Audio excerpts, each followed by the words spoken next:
The story begins in a space defined less by its physical boundaries than by what has accumulated inside it over time. The room is enclosed, dim, and utilitarian, shaped by war rather than comfort, but its true weight comes from the people inside it. They sit close together, bodies stiff, shoulders drawn inward, occupying as little space as possible, as if shrinking themselves might reduce the danger they expect to arrive at any moment. Their silence is deliberate and collective, a learned behavior honed through months of exposure to violence, uncertainty, and strict codes of survival. No one speaks because speaking has never made things better. In war, words often invite consequences. This silence is not calm. It is tense, almost brittle, stretched thin by anticipation. Every small sound, the scrape of a boot outside the door, the distant echo of metal, the muffled cadence of unfamiliar voices, registers sharply in their minds. Each noise is interpreted not as information but as threat. The men understand the logic of captivity as they have been taught to understand it. Surrender leads not to safety, but to degradation, punishment, or death delayed just long enough to be instructive. They have absorbed these lessons through training, rumor, and observation, until fear itself feels rational, even protective. Their posture reflects this internal landscape. Heads remain lowered, eyes rarely lifting, hands held still to avoid drawing attention. Muscles ache from prolonged tension, yet no one relaxes.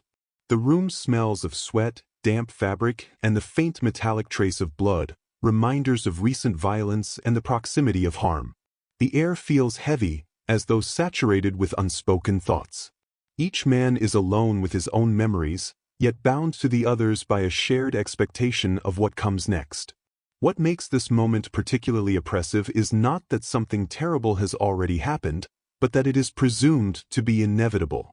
The men are not reacting to cruelty, they are preparing for it. This distinction matters.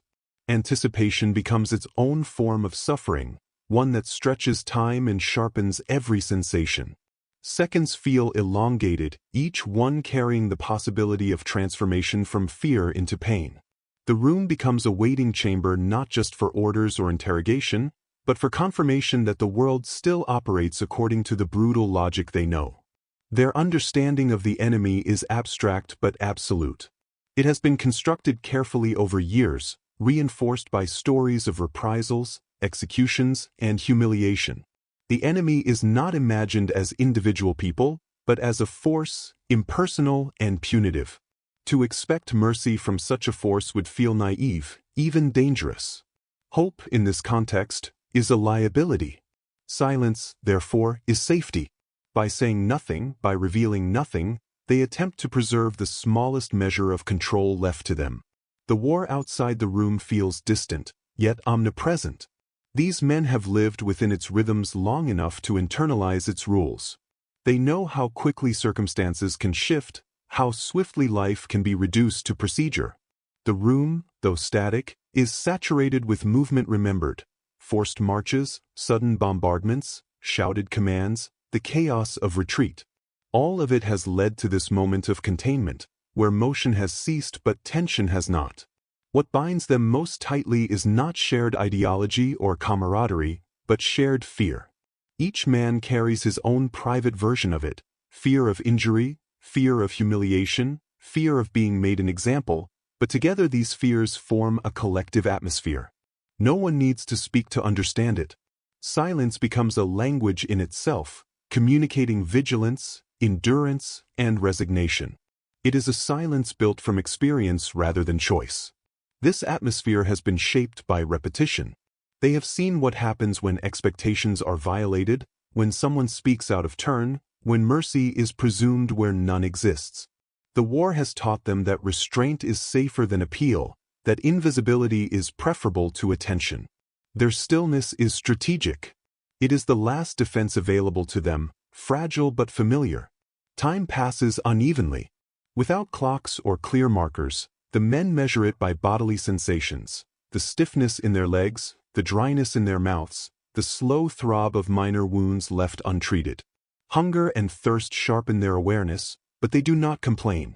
Complaints belong to a world where they might be heard with sympathy rather than contempt. Here, endurance is the only currency. The room itself seems complicit in their fear. Its plain walls offer no distraction, no relief. There are no windows to suggest distance or escape, only surfaces that reflect sound and amplify its absence. The silence presses inward, forcing each man to confront his own thoughts. Some replay the events that led to their capture, searching for errors. Others think of home, not as comfort, but as something already lost. These thoughts remain unspoken, held tightly, because sharing them would require vulnerability, and vulnerability feels unsafe. Yet beneath this disciplined stillness, something else exists. A quiet awareness that survival, however grim, is still possible. This awareness is cautious, almost subconscious, but it shapes their behavior nonetheless. They breathe slowly, conserve energy, remain alert. Fear has not paralyzed them, it has sharpened them. The silence is not surrender, but containment. The title's promise has not yet arrived. There is no mercy here yet, only the expectation of its absence. The room stands as a threshold between what the men know and what they fear they are about to learn again. War, in this moment, is not defined by gunfire or explosions, but by waiting. Waiting for confirmation that the world remains as cruel as it has been. This chapter ends without resolution, suspended in uncertainty. The silence remains intact, heavy and deliberate, a shared response to a reality that has taught these men not to trust sudden calm. Whatever comes next will either confirm everything they believe about the enemy, or force them to confront the possibility that fear, however justified, may not tell the whole story. The shift begins not with violence, but with presence. The door opens, and the men inside register movement before they register meaning. Boots cross the threshold, measured and controlled, not hurried. The sound alone is enough to tighten every muscle in the room. This is the moment they have been bracing for, the arrival of the enemy made real, no longer distant or imagined. They keep their eyes low, not out of submission, but calculation. Looking too closely has never been wise. British soldiers enter the space without ceremony. There is no theatrical assertion of dominance, no immediate shouting, no deliberate cruelty designed to announce authority. The men inside wait for it anyway. Their bodies remain rigid, prepared for impact, for orders barked in unfamiliar accents, for hands that will strike first and ask questions later. Experience has taught them that restraint often precedes brutality, that calm can be a mask rather than a promise. What unsettles them first is not what happens, but what does not. No blows fall. No one is dragged from the room to serve as an example. The soldiers move with procedural efficiency, as though this moment has occurred countless times before and requires no emotional investment. Their weapons remain visible but unused, present as tools rather than threats. This restraint feels unnatural, even suspicious, and the captives struggle to interpret it. Fear does not disappear simply because violence is delayed. If anything, it sharpens. The men assume this calm must be strategic, a way of lowering defenses before interrogation or punishment begins. They remain silent, answering nothing because nothing has yet been asked. Their stillness is an act of discipline, reinforced by instinct. They are waiting for the real moment to arrive. The soldier's behavior resists easy categorization. Commands, when they come, are clear and unembellished.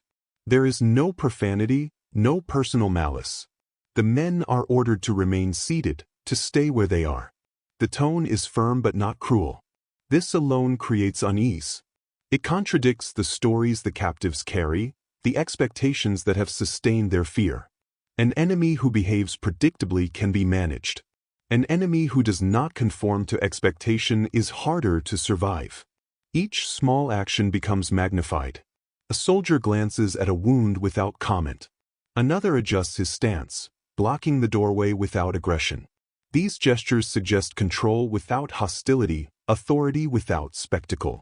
The captives search these movements for hidden meaning, for signs of what is coming next.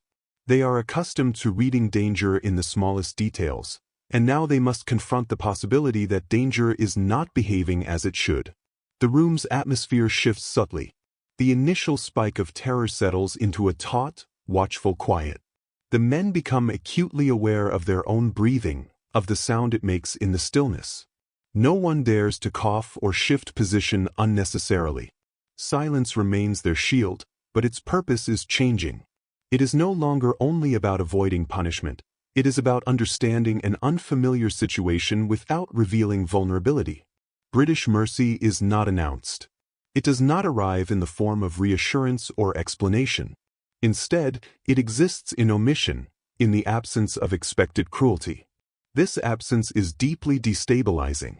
The captives have prepared themselves mentally for degradation, even death. They have rehearsed endurance, pain, and humiliation. What they have not prepared for is restraint delivered without comment. This creates a strange psychological dissonance. The men feel exposed not because they are threatened, but because their internal narratives no longer align with reality. Fear thrives on predictability. It needs a clear enemy, a clear outcome. When that clarity dissolves, fear loses its footing but does not vanish. It transforms into suspicion, into a wary vigilance that is harder to maintain. The soldiers' professionalism complicates matters further. They do not taunt. They do not gloat. They do not seek emotional reactions. Their focus appears logistical rather than personal. To the captives, this feels almost dehumanizing in a different way. They are not being punished but processed. This treatment resists the moral framework the men have been taught, one that insists the enemy must be monstrous to justify the war. As minutes pass without escalation, the captives begin to register the passage of time differently. Each uninterrupted moment feels provisional, as though it could end at any second. Yet the seconds accumulate. Nothing happens. The room does not erupt into chaos. The soldiers remain, watchful but restrained. This endurance of calm becomes its own pressure. The men struggle internally with whether to interpret this as mercy or manipulation. Some suspect a trap, a delayed cruelty designed to break them psychologically before physical harm begins. Others feel something more unsettling, a faint, unwelcome sense of relief. This relief is dangerous. To accept it would be to lower defenses that have kept them alive. They resist it instinctively, clinging to fear because fear feels safer than hope. Their silence deepens, but its texture changes. It is no longer purely defensive. It becomes analytical. Each man listens not just for threats, but for clues. They observe the soldiers' interactions with one another, the ease with which orders are followed, the lack of overt hostility. These observations accumulate quietly, forming a picture that does not fit neatly into expectation. The British soldiers, for their part, do not attempt to bridge the gap. They do not explain themselves or seek to comfort. Their restraint is impersonal, rooted in procedure rather than empathy. This makes it harder for the captives to dismiss it as weakness or deception. The behavior appears institutional, not performative. Mercy, if it can be called that, is embedded in structure rather than sentiment. This realization unsettles the men profoundly. If restraint is standard rather than exceptional, then the moral landscape of the war becomes more complex than they have been led to believe. The enemy is no longer a singular embodiment of cruelty, but a system capable of limits. This does not absolve anyone, but it complicates the narrative that has sustained their fear. The room grows quieter, not because tension has vanished, but because something else has entered the space: uncertainty. The men no longer know how to behave optimally. Silence remains the safest option, but its purpose is no longer clear. They are waiting not for punishment, but for clarification, for some indication of what this encounter means. By the end of this chapter, nothing decisive has occurred. No dramatic gesture has transformed the situation. And yet, something irreversible has begun. The captives' expectations have been disrupted. The war, which once felt governed by brutal consistency, has revealed a crack. British mercy has not yet been fully understood or accepted, but its shadow has entered the room, altering the emotional terrain. The silence that remains is no longer purely fearful. It is charged with attention, with the strain of reconciling belief and experience. The men remain seated, restrained, and quiet, but inside them, something has shifted. The enemy has arrived, and the world has not responded as expected. That realization lingers in the room, heavy and unresolved, setting the stage for a deeper reckoning still to come. The transformation does not announce itself loudly. It arrives through details so small they could be dismissed if the men were not already trained to notice everything. A restraint is loosened slightly, not removed entirely, but adjusted just enough to reduce pain. A canteen is set down within reach rather than held back as leverage. A glance is given to a bleeding cut, followed by a brief exchange between soldiers that does not involve raised voices or visible irritation. None of these gestures are framed as gifts. They are executed with the same neutral efficiency as everything else, and that is precisely what makes them so destabilizing. The men struggle to understand what they are witnessing. Kindness would be easier to process if it were overt, if it carried emotional cues they could accept or reject. What they encounter instead is procedural care, delivered without commentary or expectation of gratitude. The absence of emotional framing leaves them unanchored. They are not being spared because they have earned mercy, nor are they being punished because they have resisted. They are simply being handled according to rules they do not yet understand. This mundanity unsettles them more deeply than cruelty would have. Cruelty confirms the logic of fear. It reinforces the belief that the world remains hostile and predictable in its hostility. Ordinary care, by contrast, introduces ambiguity. The men find themselves scanning every movement for hidden meaning, wondering whether this restraint is temporary, whether it conceals a more violent intention yet to come.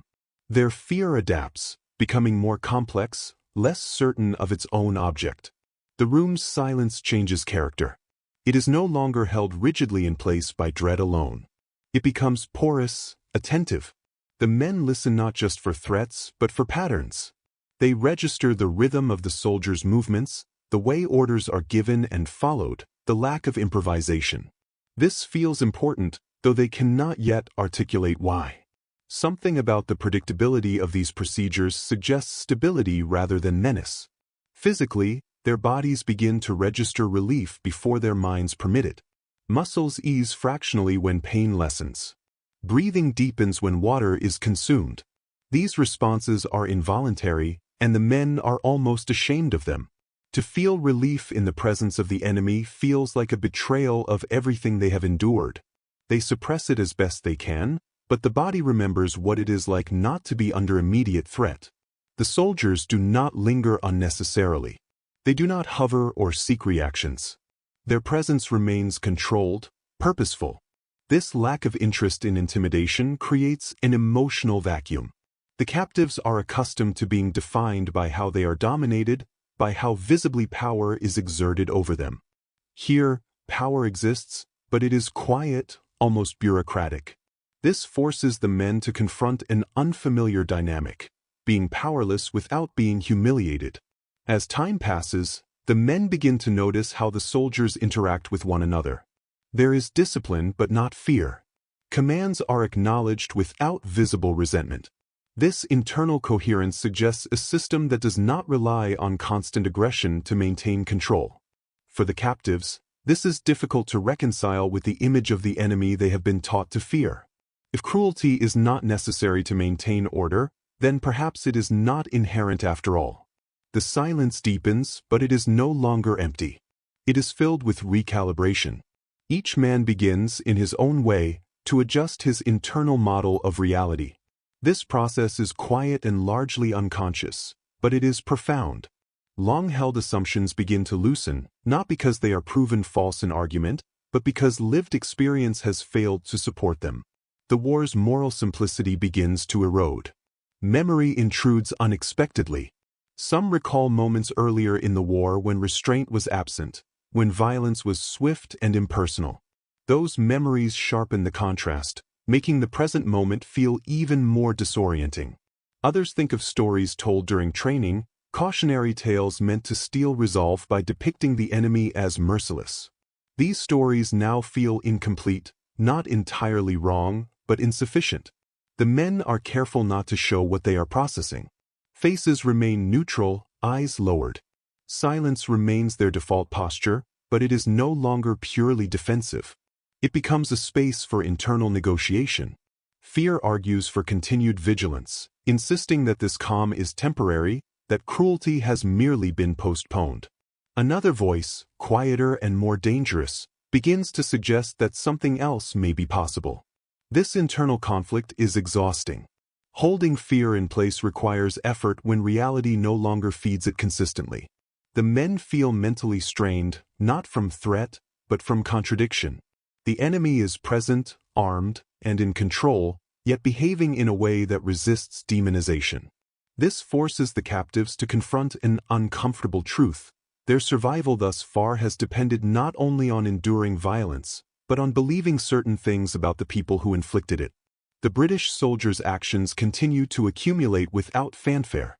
Wounds are treated when necessary, not with tenderness, but with competence. Instructions are repeated patiently if not understood. No one is mocked for confusion or weakness. These behaviors do not erase fear, but they chip away at its foundation. The captives begin to realize that they are not being punished for existing, nor tested for compliance beyond basic order. The room's emotional atmosphere becomes paradoxical. Tension remains, but it is no longer one-directional. Alongside fear exists a growing, uneasy awareness of safety, limited and conditional though it may be. This coexistence feels unstable, like standing on ground that might shift again at any moment. The men are wary of trusting it, yet unable to ignore it. What is perhaps most unsettling is the lack of narrative closure. There is no speech explaining intentions, no declaration of values. The mercy, if it can be called that, is silent. It does not demand recognition or reciprocation. This leaves the captives without a clear moral frame through which to interpret events. They are left alone with the implications. Some of the men feel a flicker of something that resembles gratitude and immediately suppress it. Gratitude implies obligation, and obligation implies vulnerability. They cannot afford either. Others feel anger, not at the soldiers, but at the confusion itself. It would be easier if the enemy behaved as expected. It would be easier to hate them unequivocally. As the hours stretch on, the men begin to understand that something irreversible has already occurred, even if nothing dramatic has happened. Their certainty has been compromised. The war has intruded into their inner lives in a new way, not through trauma, but through contradiction. The silence in the room reflects the shift. It is no longer simply the absence of sound, but the presence of thought. By the end of this chapter, the captives remain seated, restrained, and quiet. Externally, little has changed. Internally, the ground has shifted. The enemy has demonstrated restraint without explanation, and that restraint has forced a reckoning that fear alone never could. The silence now holds not just anticipation, but the weight of reconsideration. What comes next will not only determine their fate, but further test the fragile, unsettling possibility that the war's moral boundaries are not as absolute as they once believed. The reckoning begins inwardly, without any visible cue to mark its start. There is no announcement, no moment where realization arrives fully formed. Instead, it unfolds as a slow collision between memory and observation, between what the men have been taught to believe and what their senses continue to register. The room has not changed, nor have the soldiers' positions, yet the psychological terrain has shifted decisively. The captives are no longer simply enduring the present. They are being forced to reinterpret the past. Years of conditioning assert themselves reflexively. Images surface of warnings delivered with absolute certainty, of instructors and officers who framed surrender as a moral failure and captivity as a sentence worse than death. These lessons were not abstract. They were reinforced with stories designed to terrify, to harden resolve by eliminating the possibility of trust. The enemy was described not as an opposing army, but as a force without restraint, incapable of mercy. This belief system was meant to simplify the war into something survivable: obey, endure, never expect kindness. Now, seated in silence, the men find those beliefs no longer align cleanly with reality. British soldiers remain present, alert, armed, and unquestionably in control. Yet the anticipated cruelty has not materialized. Instead, there is structure, predictability, and an unsettling lack of emotional engagement. The enemy has not transformed into a benevolent figure, but neither has he confirmed the role assigned to him.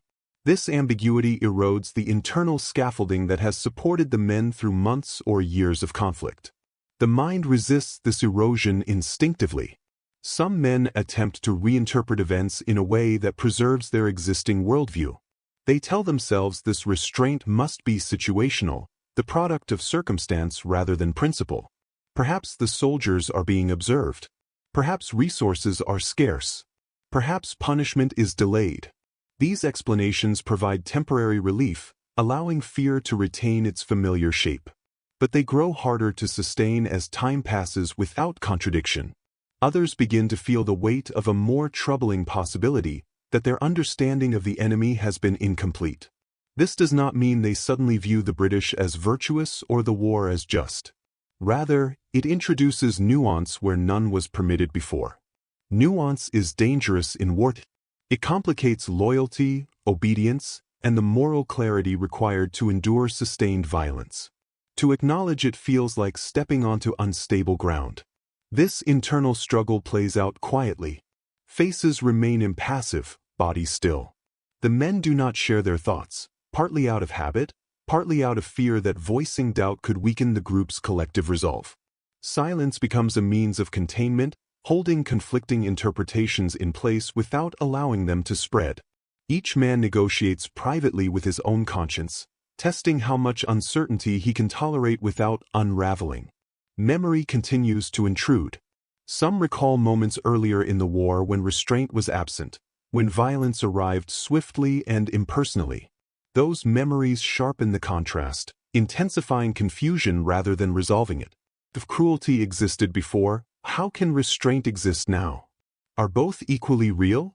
Does one negate the other, or do they coexist within the same conflict? These questions linger, unanswered, pressing against the boundaries of what the men are prepared to accept. The soldiers' continued professionalism compounds the effect.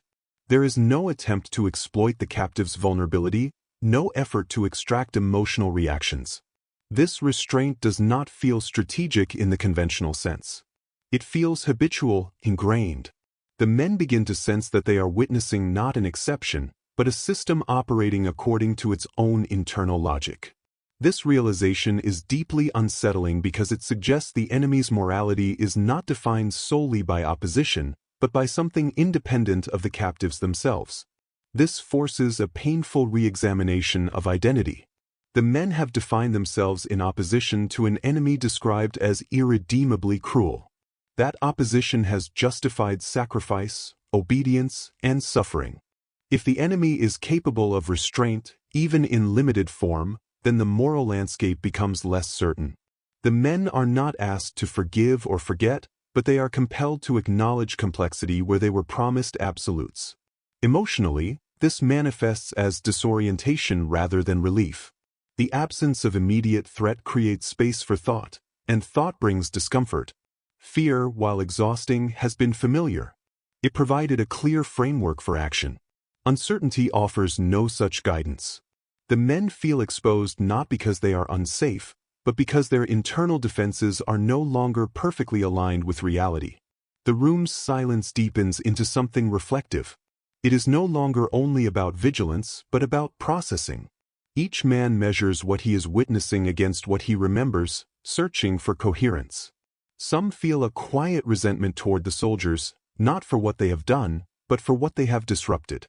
The restraint shown has destabilized certainties that once felt essential to survival. There is also an undercurrent of guilt, faint but persistent. To acknowledge mercy, even implicitly, feels like a betrayal of comrades who suffered or died under different circumstances. The men wonder whether recognizing restraint diminishes the reality of past atrocities. This tension weighs heavily. They are not seeking to absolve anyone, but they fear that moral nuance might dilute the legitimacy of their own suffering. Yet the evidence remains. Wounds have been treated. Water has been shared. Orders have been delivered without malice. These facts do not disappear simply because they are inconvenient. The men find themselves caught between two truths, that war is capable of immense cruelty, and that within it, restraint can still exist. Holding both simultaneously feels almost unbearable. This internal conflict does not resolve into clarity. Instead, it settles into a fragile equilibrium. The men continue to sit quietly, outwardly unchanged, while inwardly accommodating contradiction. Their understanding of the enemy expands reluctantly, not into admiration, but into reluctant acknowledgement. The British soldiers remain adversaries, but no longer fit entirely within the monstrous frame they were given. By the end of this phase, the silence in the room has transformed completely. It is no longer driven solely by fear or strategy. It has become contemplative, heavy with recognition. The men understand that whatever happens next, they will carry this moment with them. It cannot be undone or forgotten. The war has revealed itself as more complex than promised, and that revelation, once experienced, cannot be unexperienced. The room remains quiet, but it is no longer static. It holds the tension of altered perception, of beliefs quietly reshaped under pressure. The captives are still prisoners, still vulnerable, still uncertain of their fate. Yet something fundamental has shifted. They have encountered restraint where they expected brutality, and in doing so, have crossed an invisible threshold. The silence that follows is not empty. It is full of understanding, reluctant and unresolved, waiting to see what meaning the rest of the war will impose upon it. What settles over the room now is not relief, and not fear in its earlier, sharper form, but a shared awareness that something intangible has taken place. It is subtle, almost imperceptible, yet everyone present senses it. The silence no longer belongs exclusively to the captives. It spreads outward, encompassing the soldiers as well, creating a rare and fragile symmetry. For a brief span of time, neither side asserts dominance through sound or gesture. The war pauses, not in action, but in tone. This silence is heavier than the one that preceded it. Earlier, silence was a shield, a means of self-protection forged by terror and habit.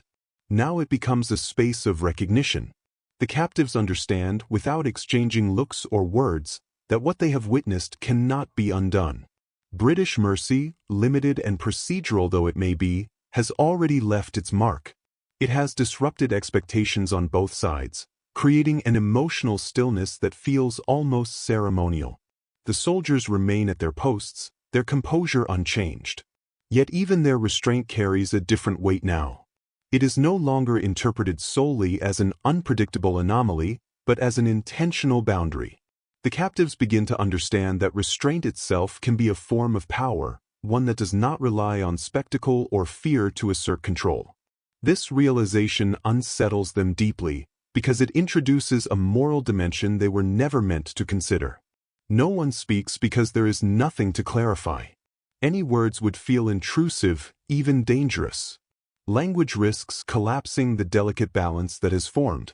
The silence allows each individual to remain within his own interpretation, to process the moment privately without forcing it into shared meaning. This collective quiet becomes a mutual acknowledgement that something irreversible has occurred, even if its full implications are not yet understood. The captives feel this shift physically. Their bodies, though still constrained, no longer feel like instruments waiting to be broken. The tension in their muscles eases not because danger has vanished, but because it has changed shape. They remain alert, but no longer braced for immediate harm.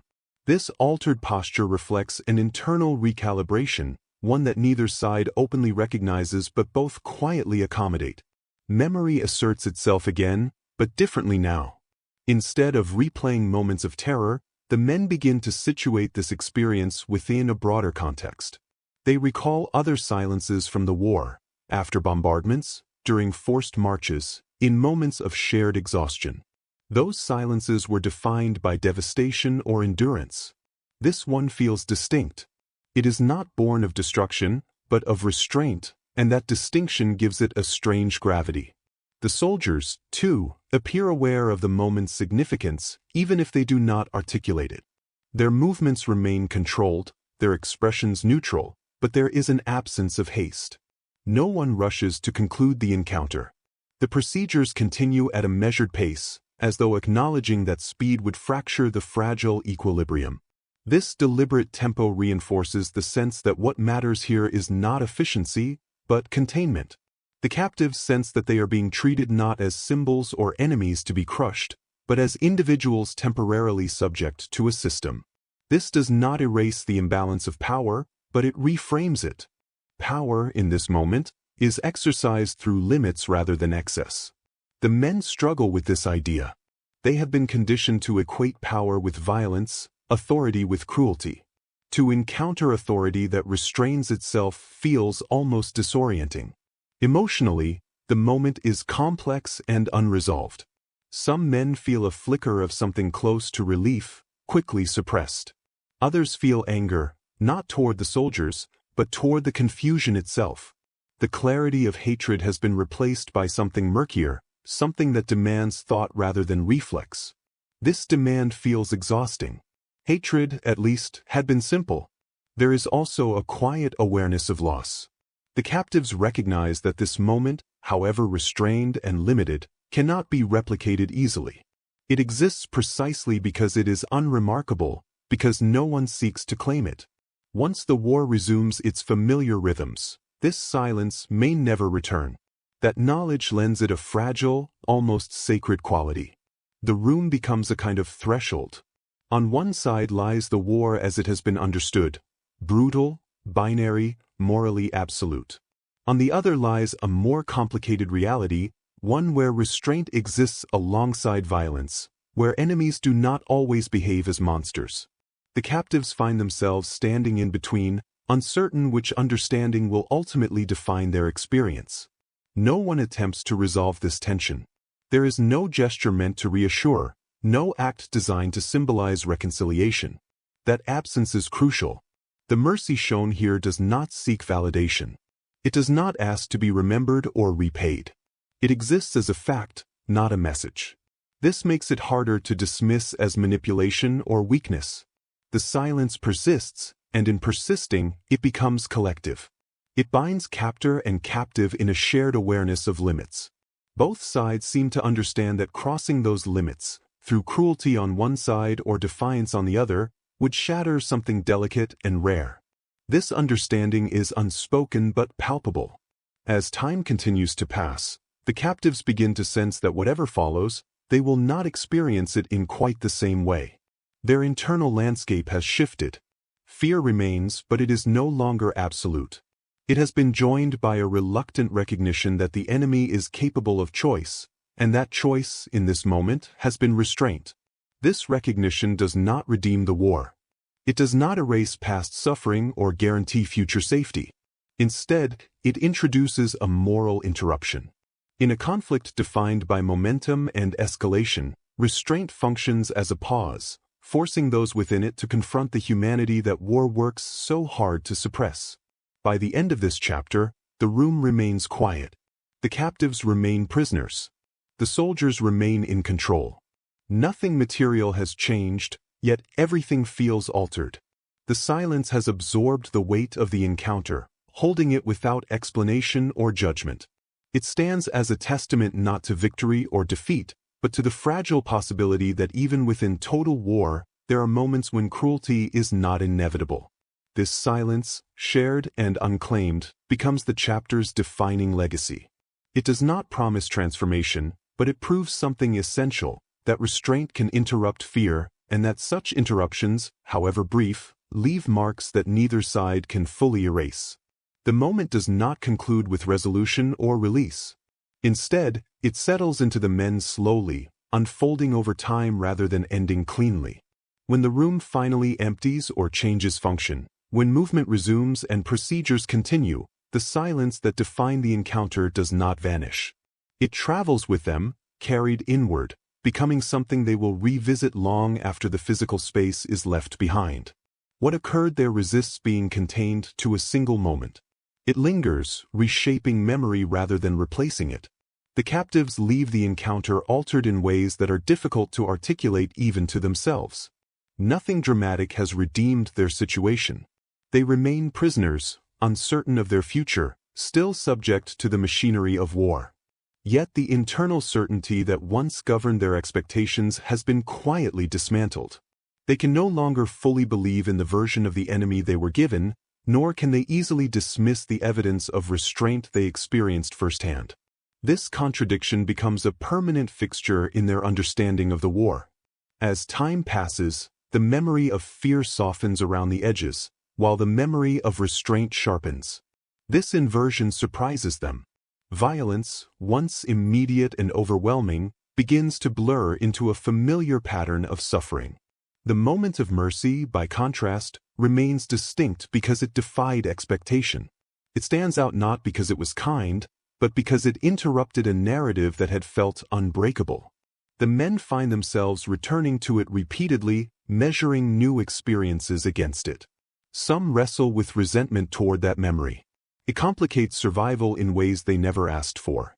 Certainty had been a tool, one that made endurance possible by simplifying moral choices. Now that certainty has been compromised, the war no longer fits neatly into categories of absolute cruelty and absolute resistance. This complexity demands reflection, and reflection is dangerous in a context that rewards obedience and emotional containment. Others feel a quiet gratitude that they refuse to name. They understand instinctively that naming it would imply obligation, perhaps even forgiveness, neither of which they are prepared to offer. The gratitude exists not toward individuals, but toward the fact that restraint was possible at all. It suggests that the world, even in war, is not entirely governed by inevitability. This realization is fragile and easily threatened, yet it persists. The soldiers, too, carry the encounter forward, though differently. For them, it may register as routine, another instance of procedure followed correctly. Yet even routine acts leave traces. The absence of violence reinforces a professional identity built around limits rather than excess. The silence shared in that room becomes part of the war's quiet undercurrent, rarely acknowledged but deeply influential. It affirms that control does not require cruelty, and that restraint, once exercised, becomes part of institutional memory.